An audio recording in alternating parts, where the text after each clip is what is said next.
Assalamualaikum warahmatullahi wabarakatuh. Jumpa lagi dengan kami di sini di acara Confess. Edisi berapa ini, Pak? 2. Edisi 2 ya. Sudah hadir di sini Kaprodi Ilmu Komunikasi Bapak Sidik Setiawan dan juga Biro Skripsi ya, Pak Ahmada. Di pertemuan kali ini kita akan membahas mengenai skripsi dan juga penulisan ilmiah. Ya, jadi nanti di pertemuan minggu ini kita akan membahas skripsi di segmen pertama, kemudian di segmen kedua nanti ada pembahasan mengenai penulisan ilmiah. Gimana Pak Sidik mengenai skripsi? Berat. Ini kayaknya tema yang episode pertama kita bahas soal kelulusan tepat waktu. Episode kedua ini merupakan follow up tentang bagaimana kita mengupayakan kelulusan tepat waktu yang optimal, kemudian membuat capaian OBE itu menjadi sebuah kenyataan. Gitulah. Jadi untuk apa kita berkumpul siang hari ini dalam rangka satu memberi sosialisasi ke teman-teman, bagi teman-teman pejuang skripsi, kemudian yang akan menjadi pejuang skripsi, kemudian yang akan menjadi pejuang penulisan ilmiah juga. Begitu Pak Yuda. Oke ya, jadi di skripsi Prodi Ilmu Komunikasi nanti akan ada sedikit perubahan ya mengenai aturan dan kemudian tata cara mengenai skripsi ya. Mungkin bisa langsung kita diskusikan ya terkait dengan skripsi. Ini sudah kita rekap dari sekian ribu pertanyaan ya terkait dengan skripsi. Ya, kita rekap pertanyaan yang sering muncul ya. Kita sudah menjelajahi Twitter ya, Instagram ya, Facebook, TikTok ya dan lain-lain. Dan banyak pertanyaan di sini. Dan kunjungan-kunjungan mahasiswa. Kunjungan-kunjungan di DM. Oh, sampai ke DM. Oke. Posesif sekali ya adminnya. Baik. Pertama terkait dengan syarat mahasiswa yang boleh mengambil skripsi ya. Mungkin sering ditemukan di Twitter ada di kampus FES itu ya. Tanyakan, Kak saya semester 2 boleh ngambil skripsi enggak? Atau mungkin Kak saya semester 2 boleh 140 SKS enggak? Mungkin seperti itu ya. Oke, mungkin ada perubahan mengenai syarat mahasiswa yang boleh mengambil skripsi? Pak Sidik? Secara keseluruhan tidak ada perubahan sih Pak. Satu, dia tetap harus di prodi kita ya. Satu, dia harus lulus mata kuliah penulisan ilmiah. Yang kedua, dia sudah menempuh 100 SKS. Gitu. Oke, jadi ya. secara umum seperti itu. Baik ya, jadi teman-teman yang sudah lulus penulisan ilmiah nanti sudah bisa mengambil mata kuliah skripsi di semester ini ya.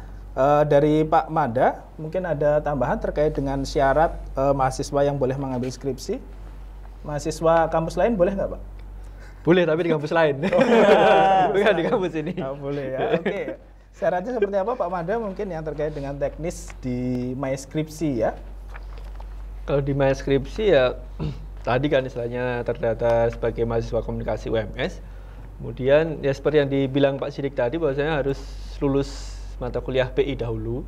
Kemudian nanti baru bisa mendaftar di MySkripsinya.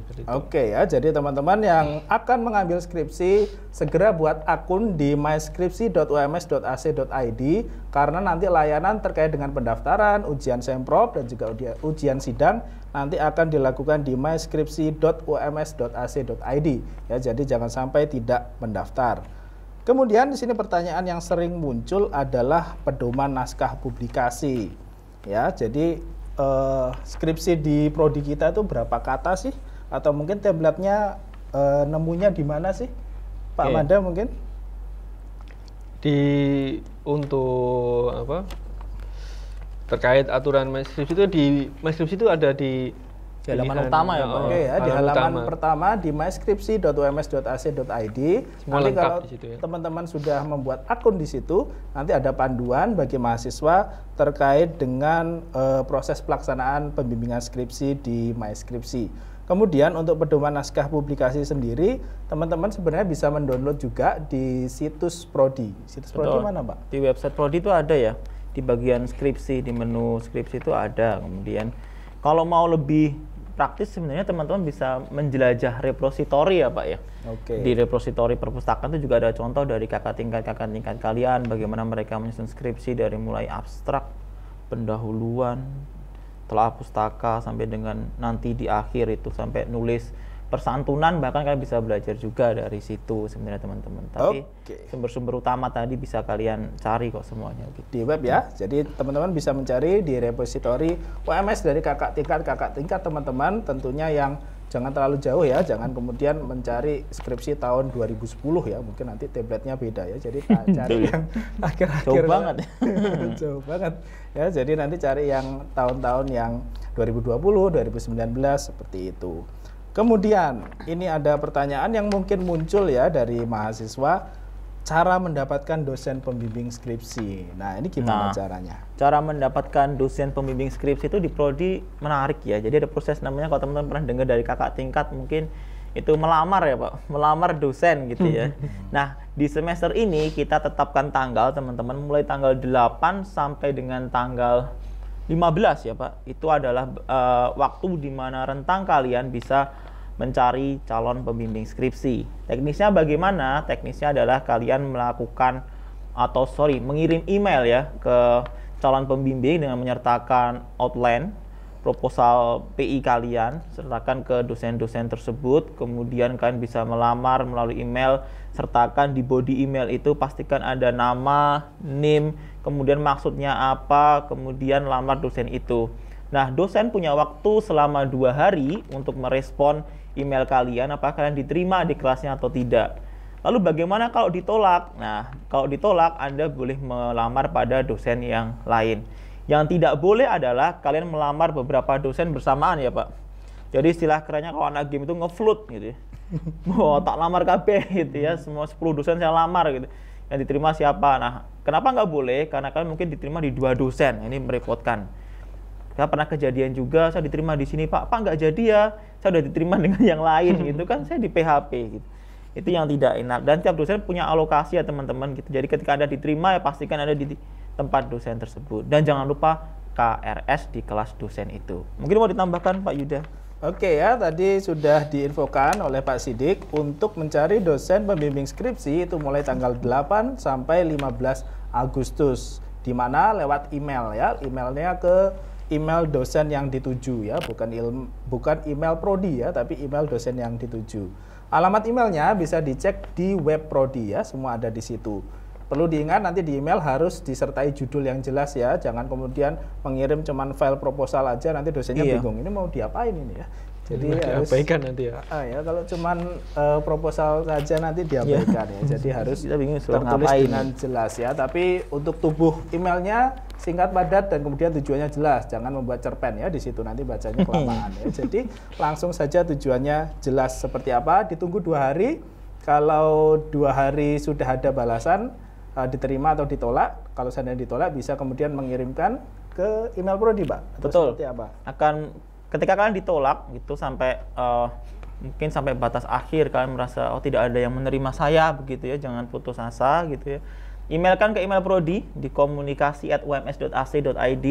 Kemudian kalian bilang di situ nama, NIM, kemudian menyatakan sudah melamar ke dosen ini tidak diterima, kemudian menyerahkan kepada prodi intinya ya, untuk kemudian dicarikan dosen pembimbing penulisan ilmiah begitu. Jadi harus ada buktinya ya Pak? Harus ada bukti. Tidak begitu. serta-merta langsung diarahkan ke prodi. Betul, jadi ke prodi itu adalah jalan terakhir ya, kita bilang seperti itu ketika kalian tidak dapat dosen gitu. Dan teman-teman nanti di IG itu akan kami cantumkan kepakaran dosen ya Pak Yuda dan Pak Mada. Jadi dosen A, dosen B punya kepakaran berdasarkan riset masing-masing. Teman-teman jadi jangan melamar saya untuk mata kuliah misalkan semiotika gitu ya, karena saya tidak di situ kepakarannya. Misalnya kalau semiotika nanti ke siapa nih, bisa lihat listnya di situ. Mungkin gitu Pak Yuda, ada yang ditambahkan? Oke ya, tadi sudah jelas cara menghubungi dosen atau calon dosen pembimbing ya, jangan lewat WhatsApp, jangan kemudian ditelepon ya, nanti dosennya ditelepon pakai nomor asing, nanti dikira apa ya? Pinjol. Jadi dikirim lewat email pribadi dari dosen tersebut. Ya. Dan biasakan ngirim di email teman-teman, jangan ngirim file di WhatsApp karena akan tertumpuk ya. Kalau tidak terarsip ya. Betul. Di email kan arsipnya kan enak gitu ya. Kemudian kalian bisa, kalau misalkan gini, Pak 2 hari saya tidak direspon, didiemin gitu, gimana tuh? Jadi kalian bisa WA ke dosen itu atau email. Bagaimana kelanjutan Bapak Ibu tentang proposal saya begitu, boleh di reminder ke teman-teman. Jadi jangan kemudian 2 hari diam terus nunggu terus gitu ya. Itu jangan gitu, kelamaan nunggu kan juga nggak enak gitu. Jadi harus dipastikan gerakannya tertata, dosen ini begitu. Oke ya, dan kemudian prodi akan menjamin teman-teman akan mendapatkan dosen pembimbing skripsi ya. Jadi kalau teman-teman kemudian ditolak oleh dosen karena mungkin kuotanya penuh atau mungkin temanya tidak cocok ya, misalnya teman-teman ingin meneliti cara menanam pohon pisang misalnya seperti itu, tapi nggak ada yang cocok ya temanya nggak ada ya, prodi apa kita ya. Jadi teman-teman nanti akan mengirimkan proposal tersebut ke email prodi dan prodi akan memberikan ya alamat dosen pembimbing ya, yang bisa kemudian teman-teman hubungi ya. Jadi nanti prodi menjamin teman-teman akan diterima. Seperti itu ya. Jadi tidak akan kemudian teman-teman ngambil skripsi tanpa mendapatkan dosen pembimbing skripsi. Nah, kemudian mungkin ada pertanyaan juga, siapa saja sih dosen yang bisa membimbing skripsi mahasiswa?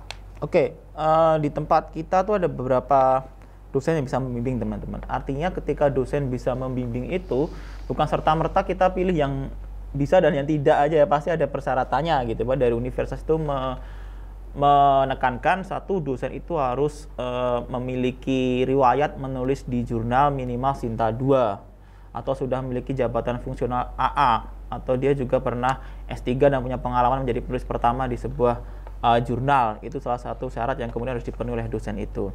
Dari situ di prodi kemudian merumuskan ada 11 nama ya Pak Yuda? 10 nama yang eligible menjadi dosen. Listnya nanti bisa kalian lihat di Instagram tersebut. Siapa saja yang bisa dilamar, kepakarannya siapa saja. Nah, itu yang kemudian menjadi calon atau yang bisa kalian istilahnya apa ya, dilamar menjadi calon pembimbing skripsi teman-teman gitu. Oke ya. Tadi AA itu apa Pak? Bukan AA ya? Iya. Kira ukuran baterai nanti ya. AA itu asisten ahli teman-teman. Ya, jabatan fungsional bukan AA ya. Nanti emailnya pakai AA semua.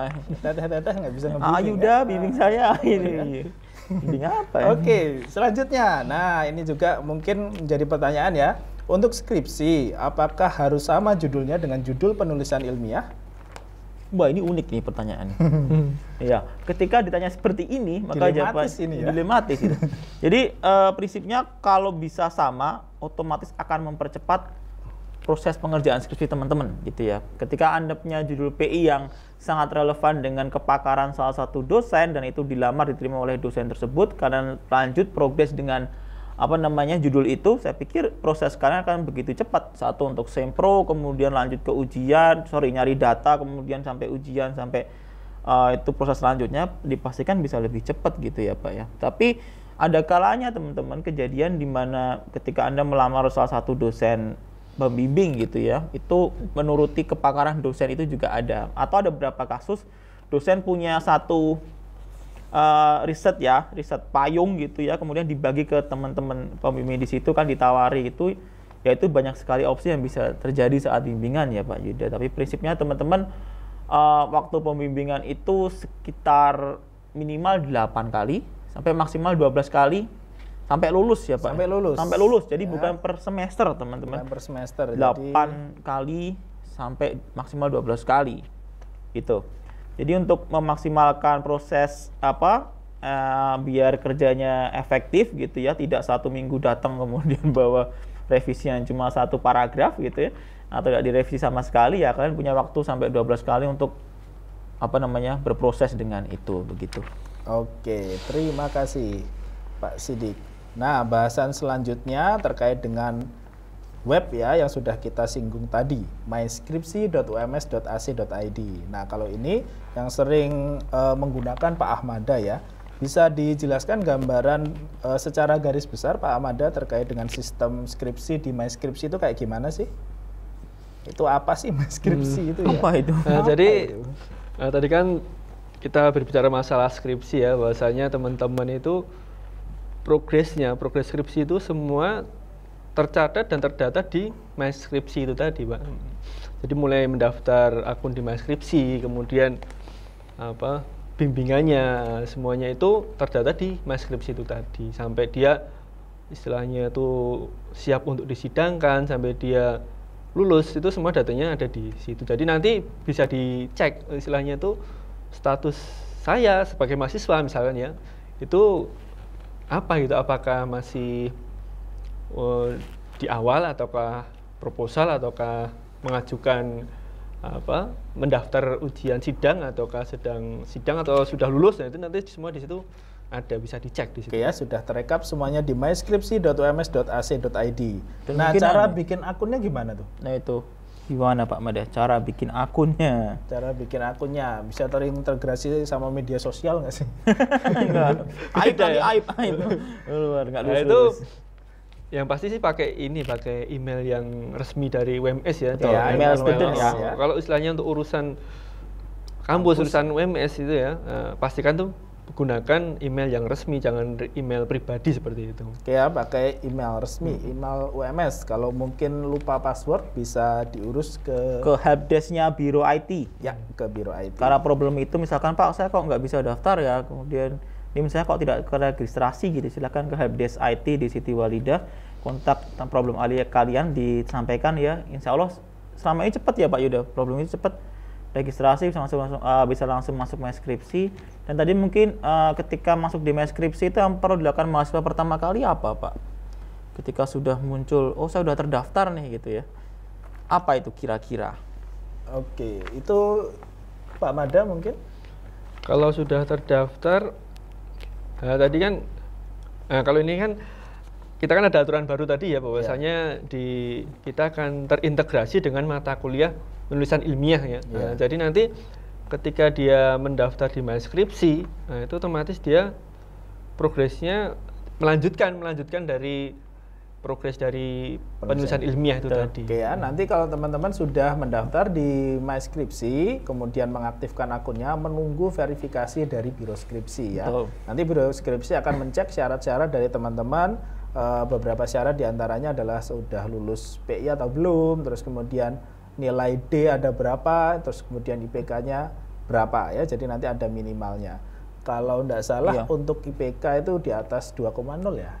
Tuh. Seperti Nanti itu. kita ada SOP teman-teman, SOP baru tentang skripsi di prodi itu kemarin baru selesai kita rapatkan ya Pak ya, kita bahas beberapa masukan. Insya Allah segera kalau sudah final tanda tangan oleh pejabat yang berwenang, nanti akan diunggah sebagai bentuk SOP yang terbaru di situ. Berapa poin akan kita sampaikan di sini ya, tapi mungkin berapa tidak bisa kita sampaikan gitu. Dan mungkin setelah nanti diverifikasi itu unggah judul. Ya ini yang sering kelupaan ya. Jadi proses kalian tidak selesai diverifikasi ya teman-teman, unggah judul.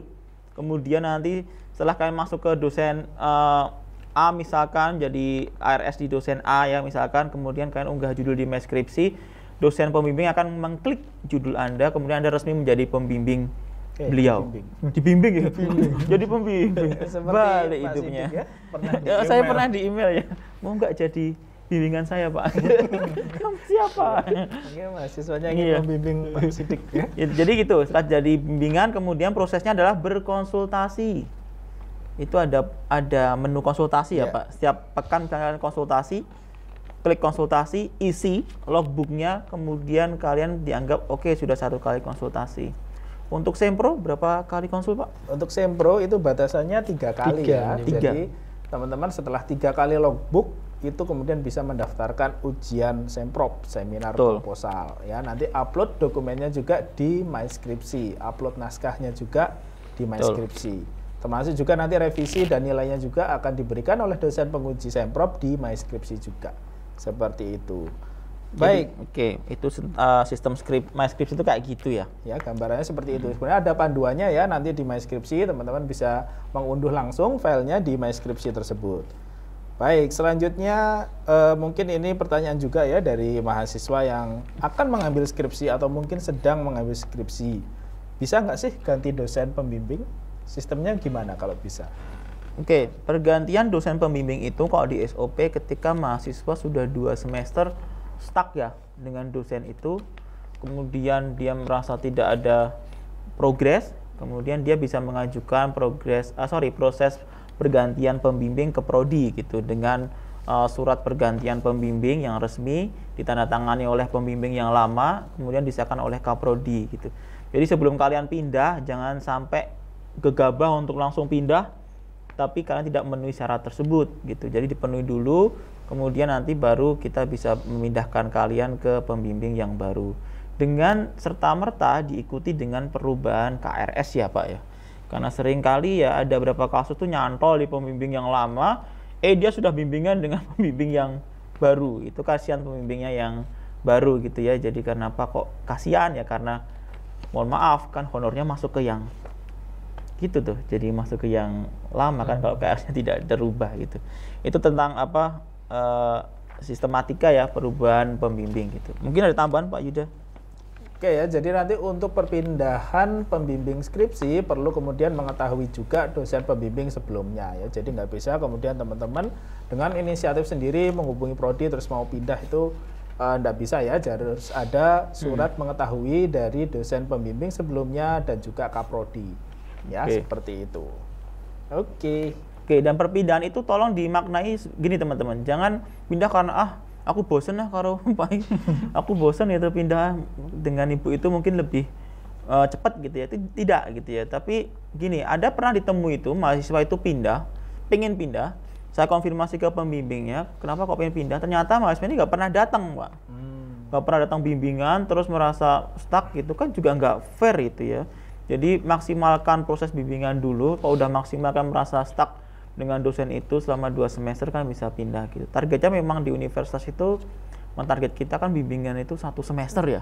Semester bisa selesai. Jadi kalau diberi 2 semester sebenarnya udah overtime gitu. Tapi malah mundur lagi betul upaya kita kan seperti itu teman-teman. Jadi diupayakan dengan pembimbing itu sudah dipilih sesuai dengan kompetensi di awal. Insya Allah sih kalau mengikuti prosesnya kemudian mampu bekerja sama dengan baik, saya pikir target itu bisa dicapai kok begitu. Oke ya. Selanjutnya terkait dengan kelulusan ya di mata kuliah skripsi ini. Bisa nggak sih kemudian kita lulus skripsi tanpa sidang skripsi? Bisa nggak Pak Sidik? Sekarang bisa. Sekarang bisa. Sekarang bisa teman-teman. Dengan program Outcome Based Education dari Pak WR1, Prof. Harun, saat ini sangat memungkinkan sekali mahasiswa lulus tanpa ujian skripsi ya Pak ya. Gitu. Jadi kita pernah kemarin mungkin kalian dengar namanya ICCEE ya, kemudian kita ada konferensi internasional yang bertajuk itu di bawah ISET ya, waktu Milad UMS kemarin, dan itu akan berlanjut lagi. Salah satu contohnya adalah 16 mahasiswa prodi kemarin lulus tanpa bilang tanpa skripsi ya Pak ya, tanpa ujian ya.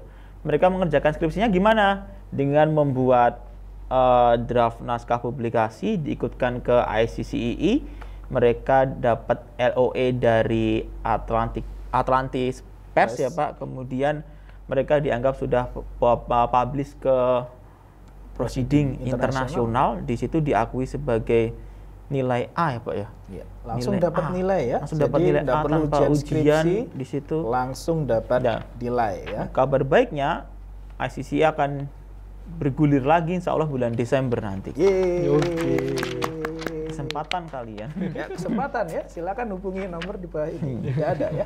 Oke. Ada running text. Ya, jadi nanti silakan menghubungi dosen pembimbing skripsi jika kemudian teman-teman berminat untuk join ICCEE ini ya. Dan teman-teman ingin langsung lulus dapat nilai A tanpa ujian ya. Itu baru satu ya.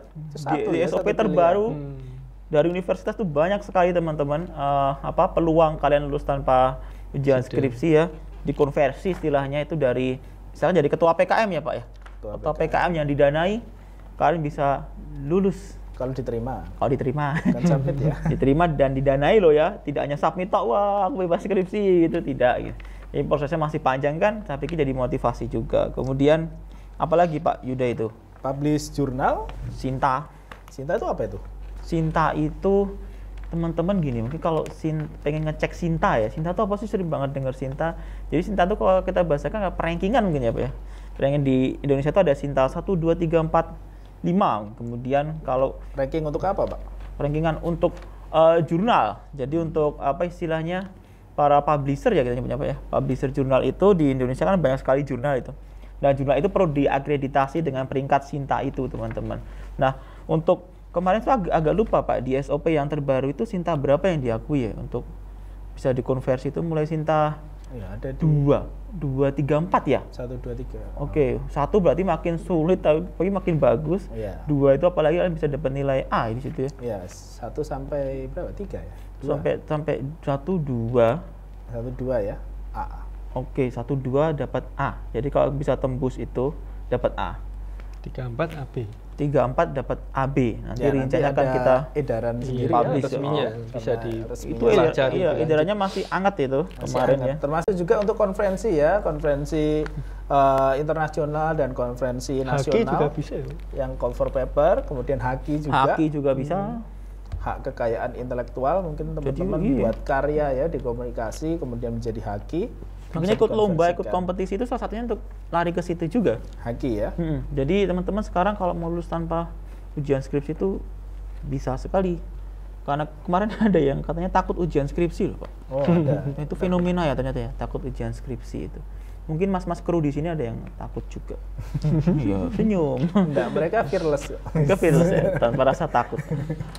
Oke, selanjutnya ya tadi ada lulusan alternatif selain jalur reguler ya, ada kemudian jalur OBE ya, tadi bisa berupa kemudian jurnal, terus kemudian proceeding konferensi, kemudian haki dan sebagainya. Nanti akan ada edaran khusus juga ya biar lebih jelas nanti teman-teman terkait dengan jalur tersebut. Dan kita untungnya itu di Prodi itu sudah mengadopsi draft naskah publikasi ya Pak. Jadi itu satu langkah lebih maju teman-teman dibanding prodi lain mungkin yang masih dalam bentuk skripsi yang tebel itu Pak. Kita kan lebih menjurus langsung ke naskah publikasi itu. Jadi kenapa teman-teman tidak dilanjutkan ke publish gitu loh, dicoba gitu ya. Oke. Kemudian topik selanjutnya adalah bisa nggak sih skripsi itu tidak lulus? Ya, mahasiswa ambil skripsi tapi tidak lulus skripsi itu bisa nggak sih? Bisa. Bisa. Kenapa Bisa itu? sekali gitu. Misalkan gini, dapat nilai D itu ya. Saat ujian dapat nilai D, berarti dia akan ujian pendadaran Ulang. Ulang. Ya, Statusnya ujian itu gagal kemudian harus diulang lagi. di skripsi kemudian bisa di-set gagal ya Pak yang ada ya. Gagal kemudian dia harus ujian pendadaran ulang lagi dengan membayar 50% kalau tidak salah Pak ya. 50% dari biaya SKS skripsi itu.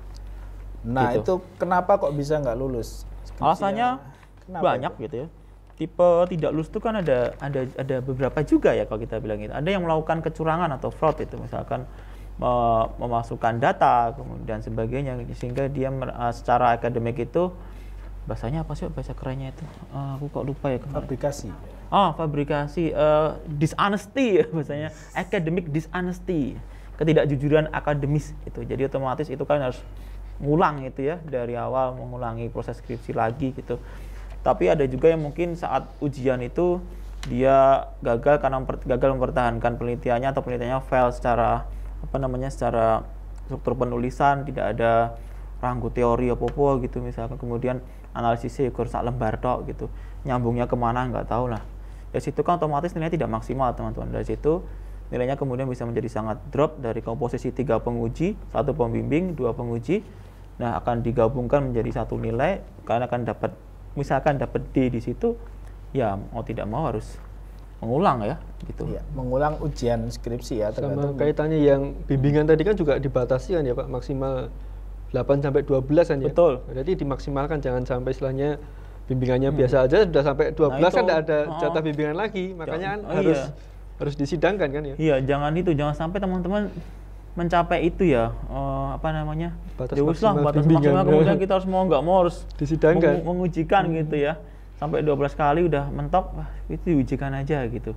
Jadi tolong proses bimbingan 8 sampai 12 kali maksimal itu tolong dimaksimalkan teman-teman. Jadi untuk apa ya, kalian saling dengan dosen pembimbing itu yang menjaga komunikasi. Kemudian kalau saya sih lebih senang bimbingan misalkan nih, ada grup tema-tema tertentu itu dikumpulkan, saling bagi jurnal gitu, kemudian diskusi bersama, itu kan juga salah satu cara yang bisa dilakukan teman-teman gitu. Jadi jangan merasa bekerja sendirian gitu.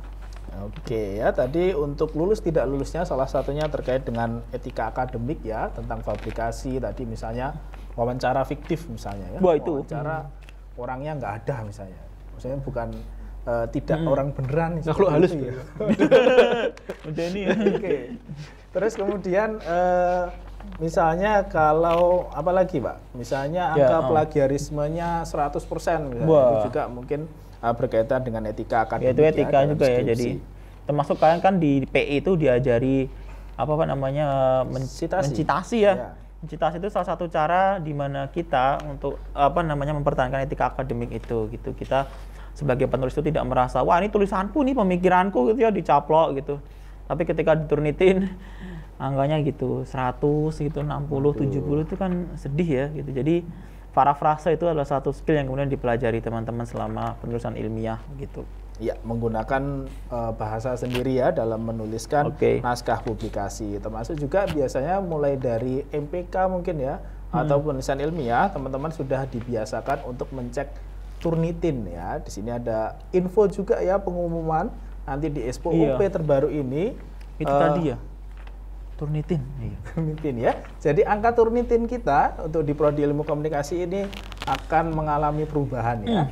Jika sebelumnya berapa persen, ada yang ingat? Ada yang ingat teman-teman berapa persen Turnitin kita? 70, 50 gitu. Salah Kalau di PI berapa di PI? PI berapa? PI berapa? Sama deh, 30. 30. Ada yang 40? 40% angkat tangan. Oke, ada 35%. Oke, baik, ini ada pengumuman ya dari Kaprodi terkait dengan angka Turnitin ya, angka Turnitin maksimal ya. Makasih, untuk Kakak. mata kuliah skripsi ya. Jadi akan ada pengumuman di sini, masih disegel amplopnya ya. Amplopnya segel ya. Dan nominasinya adalah ini amplopnya juga bersifat rahasia ya. Rahasia. Tadi disuruh nulis biar seru katanya sosialisasinya. Oh, tadi udah nulis rahasia loh. Rahasia. Oke ya, mungkin Pak Sidik bisa membacakannya masih berapa fresh ada ini. untuk Turnitin maksimal. Sorry ya pakai gimmick. Ya, peraturan terbaru ini ya, berapa persen? Dan peraturan terbaru. Suara drumnya mana ini? Enggak ada backsound. Tolong diedit ya, Mas. Backsound. Backsoundnya dari suara kerubut. Kok manut ya? Manut ya. Dan Iya. angka Turnitin yang dipakai di Prodi Ilmu Komunikasi adalah 25%. Oke ya, sudah didapat angkanya ya. Yang bisa menebak, yang tadi benar menebak 25%, silakan hubungi Prodi ya. Menghubungi Prodi, menghubungi Mas Rizky ya. Mas Rizky ya. Hubungi aja ya. Hadiahnya Hubungi aja ya, tidak perlu nanya apa-apa, hubungi aja ya. Oke ya. 25% itu gimana maksudnya Pak Yuda? Kalau misalkan 25%. Setelah dicek angkanya muncul 26%, berarti gimana statusnya, Pak? 26% berarti tidak memenuhi syarat untuk ujian skripsi dan sampel ya. Harus diperbaiki lagi gitu Iya, ya. karena nanti kan untuk syarat ujian skripsi dicek dulu Turnitinnya ya. Betul. Turnitinnya ini di luar daftar pustaka. Iya. Dan cover, kemudian halaman pengesahan itu ya, itu nggak usah dicek Turnitin ya, karena Exclude istilahnya. di-exclude ya. Jadi karena akan terdeteksi juga ya di luar Betul. itu semua. Jadi perlu diperhatikan ya, penurunan angka 40 ya ke 25 ini cukup besar loh teman-teman ya. 25% tuh 25%. angka yang harus kalian capai gitu ya untuk syarat ujian nanti. Kemudian jadi teman-teman, saya pikir tadi peluang OBE itu sangat terbuka ya, Pak ya. Apalagi kalau teman-teman mungkin submit naskahnya ke jurnal tersebut dalam bahasa Inggris atau jurnal internasional, proceeding internasional, karena biasanya kalau naskahnya bahasa Inggris itu Turnitinnya memang tidak terlalu tinggi. Betul. Dan peluang-peluang sekarang konferensi internasional itu terbuka. Banyak gitu. Mahasiswa kita yang sangat aktif tuh ikut konferensi dan sebagainya, proceeding internasional. Silakan cari-cari informasi seputar itu gitu. Ya, mungkin nanti di Prodi juga mengumumkan ya, mungkin kalau ada peluang call for paper ya. Betul, nanti kita proceeding internasional maupun proceeding nasional. Oke, baik, ya terakhir untuk segmen skripsi ini dari Pak Mada, Pak Sidik, ada nggak sih tips lulus tepat waktu, cepat dan tepat waktu? Nah, Oke, CAT ya. tepat waktu itu berapa lama, Pak Sidik? Kalau melihat kalian kalau dihitung S1 itu kan tepat waktu berarti 4 tahun ya. 4 tahun. 4 tahun termasuk pengerjaan skripsi. Nah, real kita di Prodi itu agak sulit ya mengejar 4 tahun itu, tapi kita upayakan dengan berbagai cara ya. Dari Prodi juga mengupayakan, kemudian dari kalian juga pasti harus mengupayakan, karena kalian kan aktor utamanya ini gitu ya. Jadi satu, konsistensi dalam mengerjakan gitu.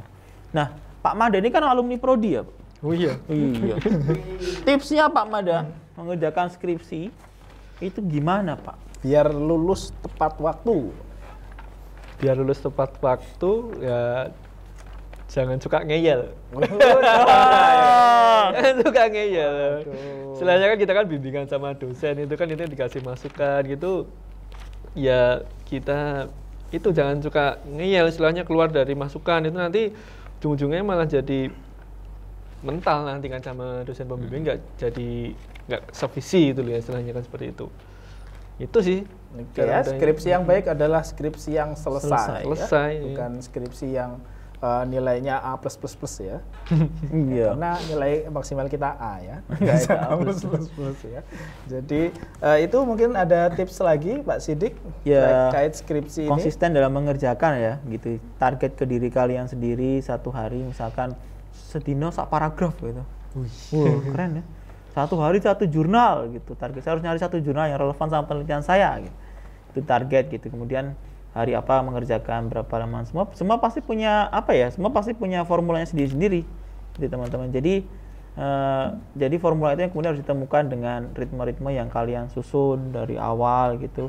Konsistensi yang penting, kalau konsisten insya Allah bisa mencapai target kelulusan tepat waktu kalian gitu. Ya, kemudian kalau teman-teman sedang mengerjakan skripsi jangan kemudian menyendiri ya, komunikasikan dengan teman, dengan dosen ya. Kalau ada kendala apapun bisa dikomunikasikan dengan prodi, dengan dosen PA ya untuk skripsi ini, karena kita semua harapannya sama teman-teman, cepat dan tepat ya lulusnya. Kemudian ada kabar baik juga ya, sini prodi akan mengadakan semacam camp ya Pak ya. Betul. Mungkin kapan itu? Jadi kita Camp akan ini mengadakan seperti apa? semacam workshop teman-teman. Workshop ini kemarin kita fokuskan untuk target luaran OBE Pak. Oh, gitu. iya. Jadi kita akan mengadakan semacam workshop untuk mempersiapkan naskah-naskah teman-teman itu untuk bagi pejuang skripsi saat ini ya. Karena ada kesempatan untuk mengikuti workshop itu, tujuannya menyiapkan naskah kalian untuk disiapkan mengikuti ICCIE ke depan. Pak, misalkan saya PI nih sekarang sudah lulus mau skripsi, saya bisa nggak ikut ICCIE Pak? Bisa. Ini bulan apa? Bulan Agustus. SI Desember. Kalian punya waktu sekitar 3-4 bulan nge-push naskah kalian untuk ikut ICCIE gitu. Iya. Kan paling nggak proposalnya sudah selesai ya. Iya. Di PI proposalnya sudah matang ya, sudah bagus, tinggal dilanjutkan ke pengumpulan data dan pembahasan. Betul, Seperti bisa sekali. Dan bayangan lulus tepat waktu itu kemudian menjadi kenyataan. Iya, bukan hanya sekedar Impian. Gitu. Oke, baik, ada lagi tambahan dari Pak Sidik dan Sudah, Pak Ahmad saya pikir terkait dengan skripsi. Minum dulu. air UMS. Oke. Tapi kita sadar ya, Pak, ya, di talk show ini tidak semuanya bisa kita bahas ya. Jadi hal teknis terkait apa yang perlu dibaca itu ada di SOP. Insya Allah nanti lewat bimbingan PA, kemudian info-info dari prodi, ada pertanyaan apa bisa hubungi saya, Pak Yuda, Pak Mada, ada juga Bu Rina dan dosen pembimbing skripsi kalian gitu, bisa ditanyai Atau semuanya. dosen PA mungkin ya. Dosen Ke PA dosen gitu. PA terlebih dahulu. Bisa gitu. Kemudian hal terkait informasi skripsi di web UMS itu bisa dicek di menu skripsi sama di bagian layanan daring. Oke. Layanan daring. Jadi Layanan istilahnya daring untuk ya. formulir GFOM ya, di GFOM itu nanti di situ semua untuk misalkan pendaftaran sidang, kemudian hal terkait bisa dicek di situ nanti lah. Oke, ya sudah banyak fasilitas, segera dimanfaatkan ya seperti itu. Sudah tidak ada tanggapan lagi ya dari Sudah, saya Bapak pikir. Kaprodi ya dan Bapak Biro Skripsi. Sama ini Pak apa? Oh, ada lagi. Jangan lupa mahasiswa yang berjuang skripsi itu bergabung di grup skripsi di Telegram. Oke Di ya, Telegram. ada Jadi jadi satu grup, di Telegram. Ada grup Telegram. Untuk memantau ya Pak proses Iya, nanti. sama nanti informasi-informasi ujian. terkait siapa yang bakal sidang berikutnya itu nanti ada di situ semua. Oke ya, jadi nanti ada siapa yang bakal sidang berikutnya nanti dibacakan itu. Oh enggak ya? Langsung disampaikan. Oke, sudah. Terima Sudah, kasih ya. insya Bisa Allah. kita Sama-sama. akhiri dulu untuk segmen pertama ini yang membahas skripsi. Jangan kemana-mana. Habis ini kita ada segmen kedua membahas penulisan ilmiah. Ilmiah. Oke ya, Kejutan ini ya. kejutan. Nah, karena akan ada perubahan yang cukup banyak ya di penulisan Ya, ilmiah. dan intinya untuk mempermudah memfasilitasi mahasiswa ya, Pak. Betul, Perubahan itu. mempercepat kelulusan mereka. Baik, kita akhiri dengan hamdalah bersama-sama. Alhamdulillahirrahmanirrahim. Wassalamualaikum warahmatullahi wabarakatuh. Waalaikumsalam. Waalaikumsalam. Dadah.